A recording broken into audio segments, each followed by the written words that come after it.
Hey everyone, today we're exploring the Phillipsburg Mall in New Jersey, which isn't actually in Phillipsburg, but the name of the township it's actually in is hard to pronounce and I don't think anyone really cares. It's really close to Phillipsburg though, so that should count for something. Despite being a single floor mall, this place is pretty huge. It originally had 4 anchor stores and a ton of spaces in between, which isn't really working out in the mall's interests in its current state. The level of commerce which goes on here wouldn't really be out of the ordinary for a smaller strip mall, but just because of the immense size, it's pretty noticeable just how much of this space is vacant. So the first thing that I found was this pizzeria, and I absolutely love this place. The menus have this extremely stereotypical late 80s feel to them, which I think might mean that aside from the prices, they've literally never been changed since the opening of the mall. Normally that kind of stuff would suggest apathy to me, as if the owner doesn't care too much about what's on the menu because this place is an investment, not a passion.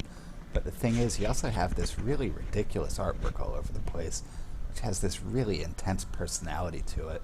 It almost feels like someone just loves creating their own weird-ass art, and the pizza thing is really just how they pay the bills so that they can do this. The most impressive part of this place has to be the brick oven, which is covered in these weird-ass starry night, but like with demonic faces, with cold dead eyes that kind of beckon you to take your place among the damned. It's so absurd and out of place here that I think it might actually hurt their sales, but it has so much character. I can say with pretty much perfect certainty that I've never been in a pizzeria that looks anything like this one before, and that's kind of a cool thing.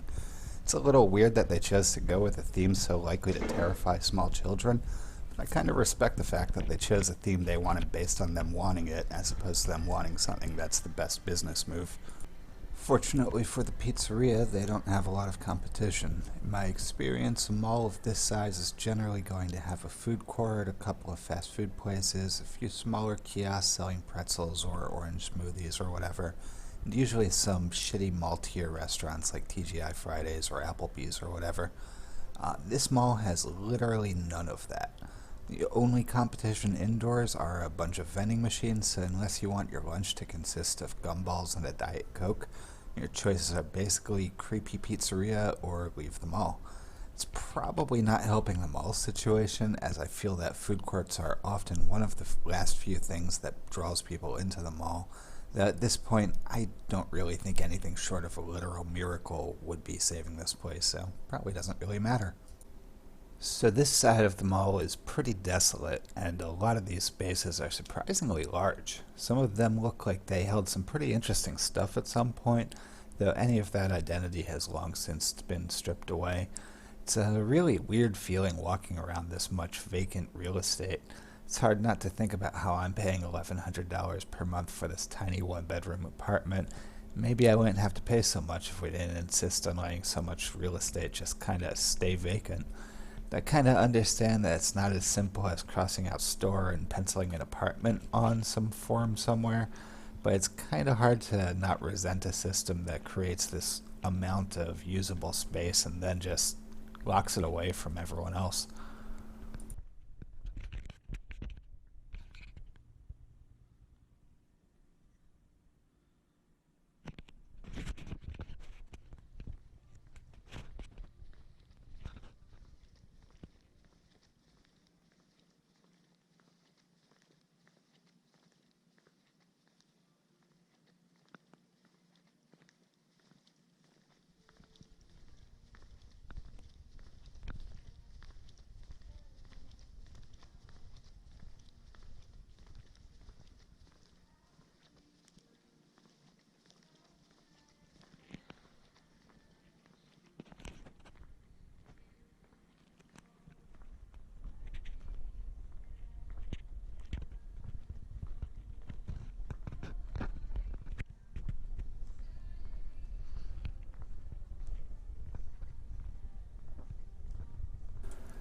This mall does have a gym, which is something that I think we're seeing a lot of in dying malls. It makes a lot of sense in that gyms can typically fill a lot of space without depending on existing streams of foot traffic, and it probably benefits the rest of the mall by bringing people into the mall who wouldn't normally go there. The thing is, I don't think that the boost to mall traffic is nearly enough to salvage a place in this condition, and I can't imagine that the gyms are paying enough in rent to justify keeping the entire rest of the building open. I kind of wonder if someday we're going to hit a point where all of our gyms are attached to these massive condemned buildings that used to be malls, and they're just kind of walled off from them, and future generations won't even understand why that is.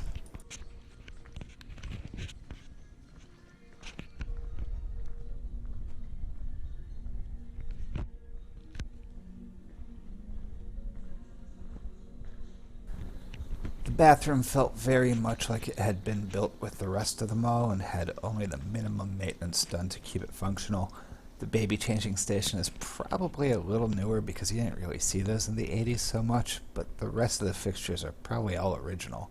It was actually pretty clean despite its advanced age. I don't think it really sees that much use though.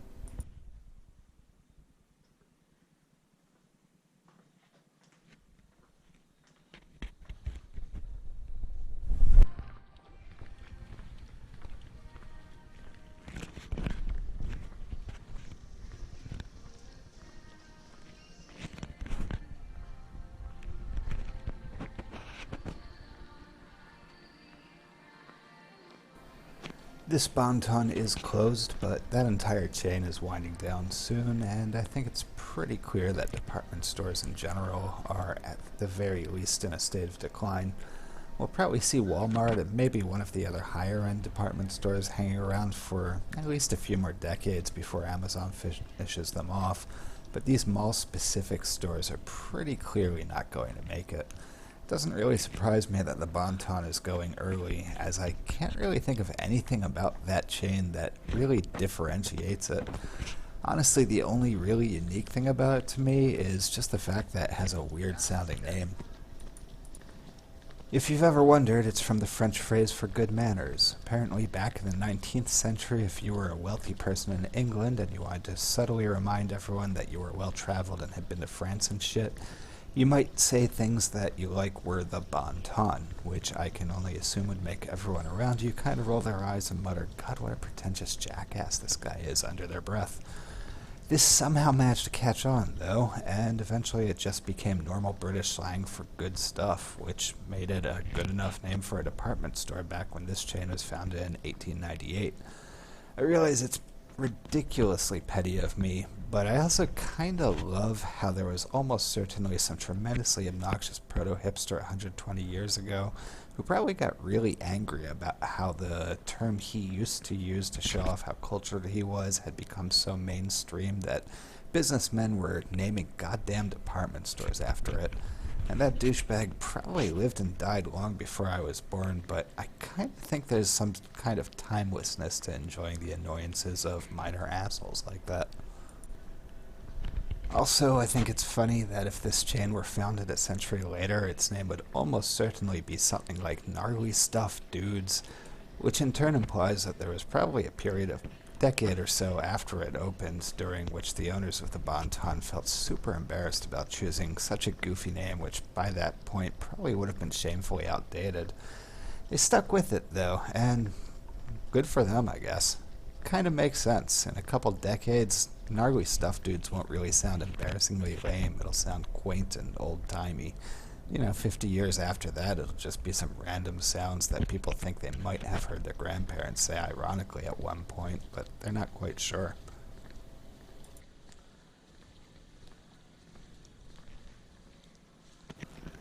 Things get a little healthier as you get closer to the Coles side, but it's still pretty desolate. There are more stores that are technically open, but none of them seem to be all too busy.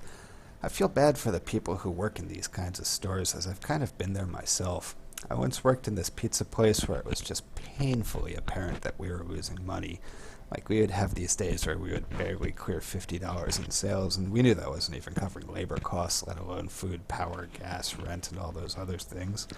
So everyone kind of knew it wasn't ever going to turn around, and we were just on borrowed time, but you still had to come into work every day. I was really young when this stuff happened, so it was before smartphones came out, and I couldn't just apply for jobs while I waited out my shift, which made it that much more, I want to say, almost suffocating. You feel like you're trapped in this sinking ship where you should be trying to escape, but you can't because you still have to pay your rent. You know that it's only going to get worse, so you're just so drained of energy every week. You'd think that working in a dead location would be relaxing because you'd be able to just kind of stand around and slack off all day, but it's weirdly exhausting just because of how crushing it can feel to work in that environment every single day. So apparently at some point a law was passed requiring that all dead malls have a minimum of one vape shop and one overly complicated vending machine. Phillipsburg keeps them both together for easy compliance checks, which I think is pretty cool. The vending machine sells acne cream, which strikes me as pretty specific thing to put in a vending machine. I could kind of see it working in that there is a little stigma, I guess, associated with acne, though I can't imagine it's that strong, but I don't know, maybe people would feel more comfortable buying their zit cream from a machine than they would from a human. Still makes very little sense to me, though, as I would think that if I were really embarrassed about buying zit cream, I'd just buy it online, where it's probably going to cost less and there's no chance that someone's going to see me buying it in public from this giant, oversized vending machine that's pretty hard to miss. I'm also pretty confused about why this machine is so big in the first place, and I can't come up with a good explanation for that. I mean, I really can't see why a machine selling zit cream needs to be bigger than one selling potato chips, but I guess maybe it gives it a more authoritative feel. I guess in a way it is kind of trying to pose as a machine that sells medicine, so maybe it needs to look more official than the average vending machine. This store was my favorite part of this entire place. It's an antique store, but it's located in the place that JCPenney used to occupy. It's always really neat to me when a new retail operation moves into an anchor store space because you don't really see it that often. Most of the traditional anchor stores are kind of going out of business themselves, so none of them are really looking to expand. Most of your non-anchor mall stores wouldn't know what to do with that much floor space, so it's really neat seeing how our retail operation that probably wasn't initially intended for that type of floor plan adapts to make things work out. So the first thing I noticed about this place was how the layout differed so immensely from any large-scale anchor I've ever been in. Traditionally, when a business plans to operate a large space that's open to customers, it brings in people who study human behavior and help to design things. I think most people kind of realize that when a Walmart or a Home Depot opens up, they're paying professionals to design where everyone's going to go and what everything's going to look like. But what I think a lot of people don't realize is that even retail operations, which operate on a much smaller level than that, do that too. I happen to know this for a fact because in a past life I used to work for a retailer that specialized in high-end electronics, and we used to routinely bring in professional consultants to evaluate how our store was laid out. I've seen the process up close, and it's pretty different from what most people might think or kind of assume that it would be. We employed their services for two things. The first thing was increasing sales through impulse buys. They would monitor where our customers were lingering and what they would be looking at, determine what items our customers would be likely to purchase, and put those items in those places. This is pretty intensely emotionless. It's not really about how people feel, it's about finding out that 42% of our customers believe that a Sony DVD player at $149 is a good value. So let's put that in a prominent location with clear signage. It's basically just real-time advertising. The second way was by increasing our profits per sale by making us look like a classy, high-end boutique. People will pay a lot of money for what they see as a high-end product, but not if your store doesn't look like it's a high-end store. So we basically spent a lot of money decorating the store so that it kind of looked like the house of a really rich guy with really good taste. It made everything look nicer, but more importantly, it made people feel weird about asking for discounts. It's a little subtle, but when you're in this place with like tasteful indoor fountains and stuff like that, you feel like it's just a little bit more okay to pay a bit more just because they must have good stuff if they've got this kind of decor, I guess. Bringing this back to present times, I'm explaining all of this because I am absolutely 100% certain that this antique store has never hired anyone to design their layout. I can say this as I'm pretty sure that they don't really have a firm layout at all, so much as a general kind of idea where things should maybe go. It really feels like this place just evolved organically, with employees putting new merchandise kinda close to similar stuff when it was possible, but otherwise just putting it where there's room. I'm not saying that in a nasty way, though. It was extremely noticeable just because of how rare it is to be in a store that isn't carefully planned out, but it was actually a really positive feeling. When I saw something interesting, it felt like I found something really cool rather than just feeling like they were told by a focus group that my demographic likes these kinds of things and it would be profitable to display them more prominently. It felt strangely honest, like they weren't trying to trick me into overestimating the value of an object by selling it as an accessory to a lifestyle that they think appeals to me, but instead were just saying, here's some cool shit, you can buy it if you like. The weird thing, though, was how effective it was. I actually found myself genuinely looking around for something to buy, and when I didn't really find anything that I could justify owning, I felt genuinely bad. Like, I honestly felt guilty walking out of the store without buying something, as if I hadn't tried hard enough to find something that I would want to own.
They had this skylight surrounded with blue neon, which I thought was really cool. This mall doesn't really have a lot of character at all, and in fact, I think it's really more defined by what it doesn't have than what it does have.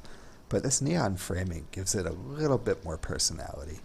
It's not much, but I feel like somewhere out there's probably an architect thinking, at least I got the skylights. At least it wasn't complete garbage.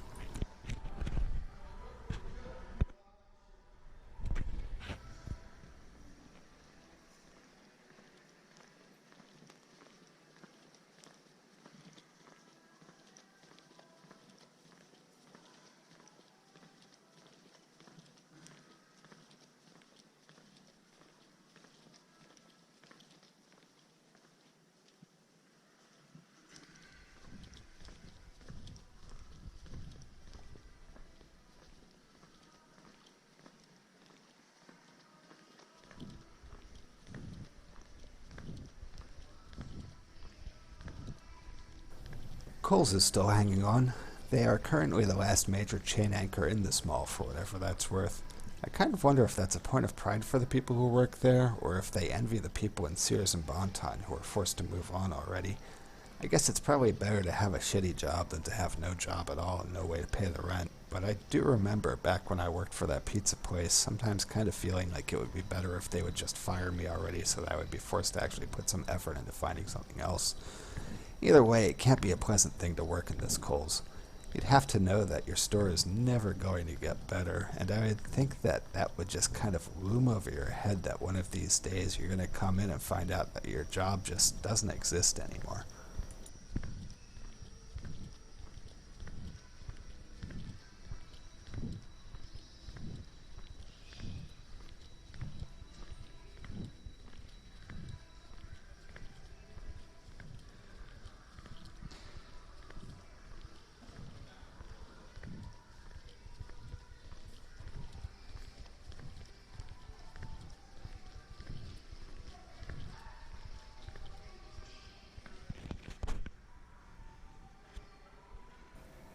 So I kind of thought this was hilarious. They were advertising elsewhere in the mall that this is the vending machine for people who want healthy options. Its healthy options include cake bites, candy bars, pretzels, and baked potato chips. Not, the normal fried potato chips, but baked ones, so that's healthy. I understand that there's a lot of wiggle room in terms of what we call a healthy option, and oftentimes the healthy option may actually be worse for us than the normal version. but I feel like this is a little bit of a stretch. I think if I started eating nothing but Three Musketeers and baked Cheetos, people would be unlikely to ask me where my newfound interest in healthy living came from.